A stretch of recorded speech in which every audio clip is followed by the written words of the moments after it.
Hey guys, welcome back to the Coin Snobz video. Today we're going to be using some Nic-A-Date. Just to give you a little bit of background, the way this stuff works is when a coin is struck, the details such as, let's say, the date or mint mark or pretty much anything that's raised on the coin is hardened. Of course, that being hardened, this stuff, ferric chloride, when applied to it, is able to remove the softer material around it and reveal the date on dateless buffalo nickels. We've been using this stuff for quite a while. In fact, quite a few channels have done their own take on Nic-A-Date, but I mean, for one thing, we want to do kind of our own version of it, but we also just enjoy doing it because you never really know what you're going to find. Coming to that subject, not knowing what you're going to find, when you do this to a nickel, it is technically a damaged coin. However, if you reveal something like a 1918 8/7, or, if you reveal a mint mark on something that needs a mint mark, it's going to have more value, obviously. And to be honest, it's just kind of fun to do. The coin won't have as much value later on as a regular 1918 8/7. However, it's still going to have value. People are looking for those coins for book fillers.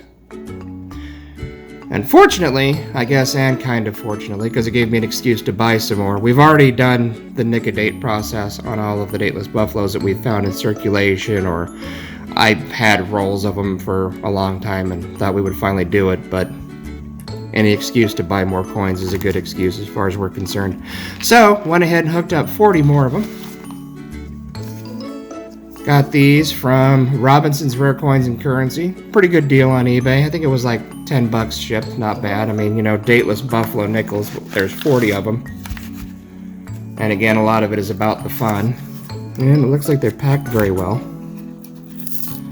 Yeah, let's go ahead and open this up. Okay, cool. It is in a roll. I was really kind of afraid they'd be loose in here, which would be just a nightmare. Nice. Okay, here we go. The first process that we always do whenever we get a hold of something like this is we look for obvious varieties, such as three-legged buffalo, things like that, 1913 type ones, things where you already know what the coin is going to be without having to reveal the date. Obviously, if there's a raised mound on it, making it a type 1 1913, then you know the year, and you might also be able to see the mint mark. So, let's go ahead and crack this sucker open real quick. And we're going to take a real fast look at it to see if we can tell what kind of coin it is before we put the Nic-A-Date on it, and technically, again, damage the coin. Yeah. Get that out of here. Alright, let's take a look real quick. Okay. As you can see, the 5 cents there is in a lowered version as opposed to being on a mound. So either way you look at it, this is a type 2, even if this is a 1913. Whereas the type 1, again, there would be a raised mound right here, and the 5 cents would be on top of that. Sort of like the mound right here underneath the buffalo would extend all the way to the edge of the coin. And the reason why they kind of changed that during the minting process in 1913 is because with it being raised like that, the 5 cents was wearing off extremely fast. So they changed it. They lowered it a little bit so the 5 cents wouldn't wear off. Okay, that's just a regular old buffalo nickel. Not knowing the date yet.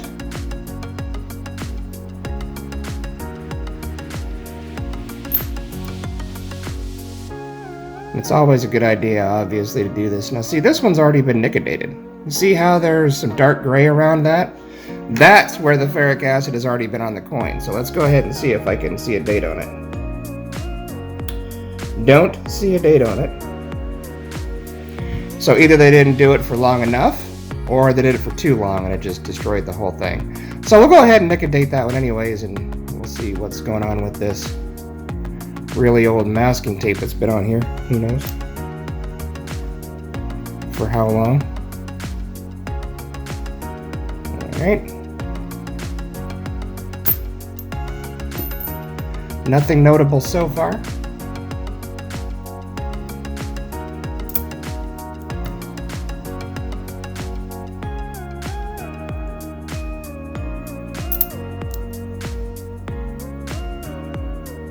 Well, that one's obviously a 1920.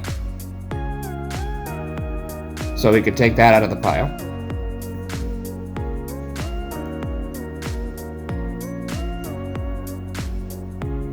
That one's obviously a 26. I don't think they checked these for dates very well.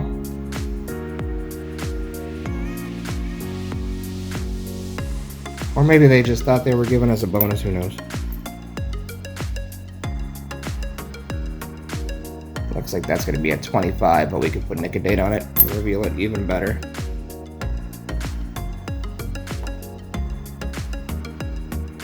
That one's definitely a 25.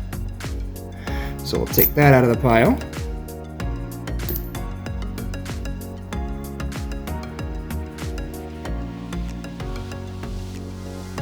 $26. So far, everybody's got all their legs and stuff too, so nothing noteworthy there. Come on, you can do it. They've all been type 2s.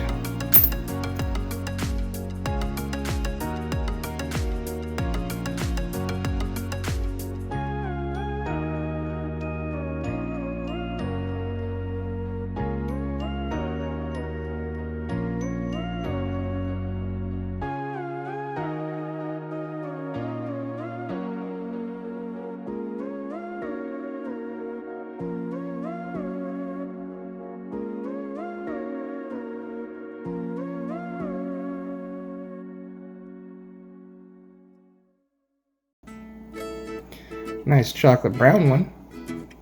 A lot of times the Nic-A-Date doesn't do too good on ones that are obviously ground coins. As in ground coins, I should say. These are coins that were found by a metal detector. Been in the earth quite a while. That one's definitely been found by a metal detector at some point. But we'll try it anyways. In fact, I'll leave that one out to the side so we can use that one as like a special study.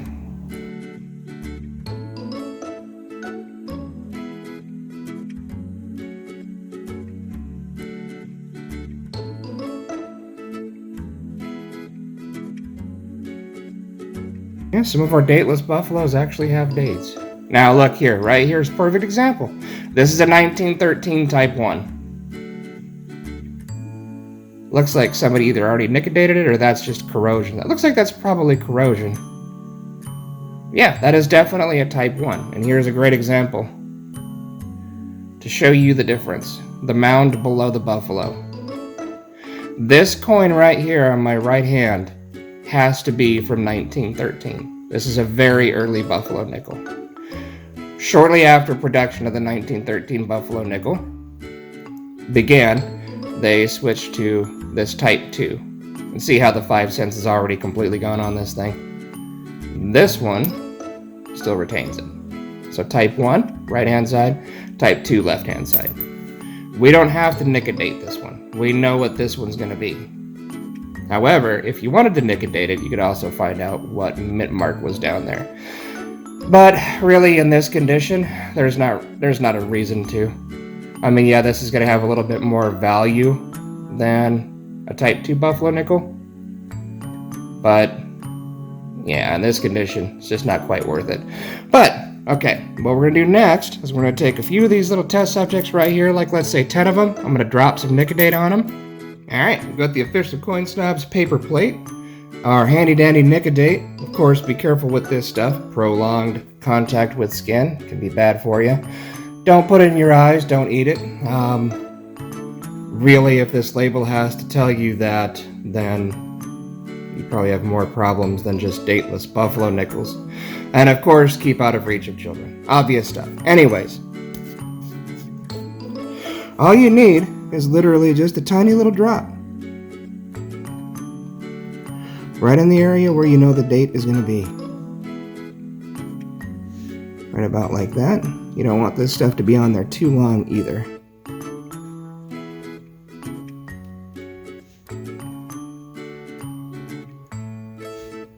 I usually let it sit on there for about a minute or two.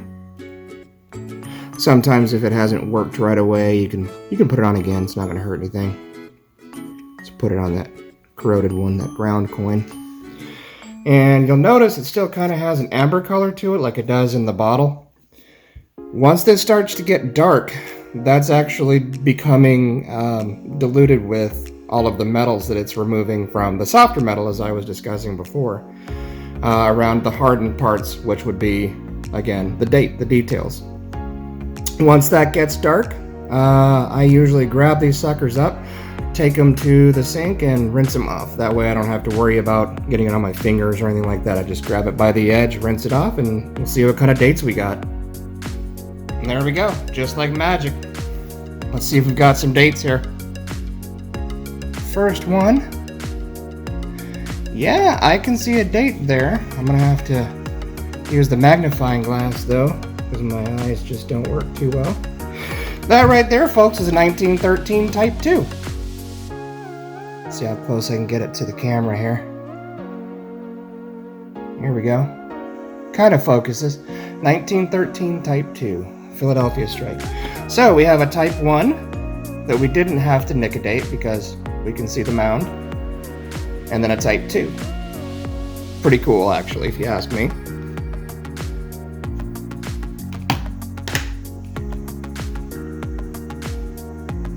Yeah, 1925. Plain. 1916. Look how nice and clear that date came out. On some of these coins, it's crazy how clear the date is. Like, it's just like it was always there. Of course, you can still see by the discoloration of the metal around it where the Nic-A-Date was. It's just, you're always going to be able to tell. And as time goes on, that's actually, that area that's lighter right now is actually going to tone darker. So it's going to be even more obvious that someone had used Nic-A-Date on it. Can't quite tell what that one is. Can you guys tell? Let's take a look under the scope here. Or the loop, I should say. Yeah, that one's still unreadable. So with something like this, you can either put the Nic-A-Date back on it to see if it'll come out, or it may just never be able to be revealed. Who knows? But you can definitely re-Nic-A-Date that one. That looks like a 1919 or 1929. Yep, 1919. So as you see, guys, if nothing else, it's just fun to do. It's like magic, seriously. I mean, I know I'm easily amused, but it's really cool to uncover the mystery of these dateless buffalo nickels. That's 1925. 23, I believe. Yep, 1923. 1916 that came out real well, and see, again, you can see really good how much lighter that is than the metal around it. 1916 plain. 1920 came out nice. Philadelphia. Oops. And the corroded coin I don't think did anything, but I had a feeling it wouldn't. I don't think the ferric chloride is able to get past the corrosion from it being in the ground for who knows how long. All right, so now I'm going to go through the rest of these and Nic-A-Date them, and I'll let you know if there's anything cool that pops out on those. All right, after doing the rest of these nickels, I wish I had something more interesting to tell you, but not really. I don't, unfortunately, have anything too spectacular to tell you. Actually, there was probably 5 or 6 of these that are 1918s, which is kind of cool. None of them, of course, the 8/7, because, you know, 1 in a million shot, pretty much, literally. Did find another 1913 Type 2. Right on. And the one that we had thought was Nic-A-Dated before, probably was, but just wasn't done for long enough because it did reveal a date, 1917. Again, nothing super spectacular. However, you know what? We thought, let's do something a little bit different. At least a little bit different for us. Let's go ahead and Nic-A-Date an entire nickel. Again, this has probably been done somewhere else. but we haven't, so, you know, why not? Experiment a little bit. Live a little. Let's see what happens. You can already see quite a bit of detail already popping out on that sucker. Obviously, it's a 1919. Actually didn't come out too bad. Kind of neat. Again, though, technically it's a damaged coin, but did bring back a lot of that detail. So if you guys are looking to fill some albums, honestly, I think the no-date Buffalo nickels are kind of the way to go, and you might find something super spectacular. This stuff is just kind of fun to use. Didn't find anything super valuable. Did, of course, find this 1913 Type 1. Didn't need the Nic-A-Date for it, because of that raised mound, but all in all, not too bad. Found a couple interesting things. Again, hopefully you guys learned a little bit from this video. If not, at least hopefully it was entertaining. If you haven't subscribed yet, please go ahead and do so. Best way to help out the channel. It does great strides to get us out there. If you like the video, please go ahead and give her a thumbs up. If you want to get notifications every time we bring a new video to you guys, go ahead and tick the bell. Until next time, guys, love you all, God bless, and we'll see you soon. Happy hunting!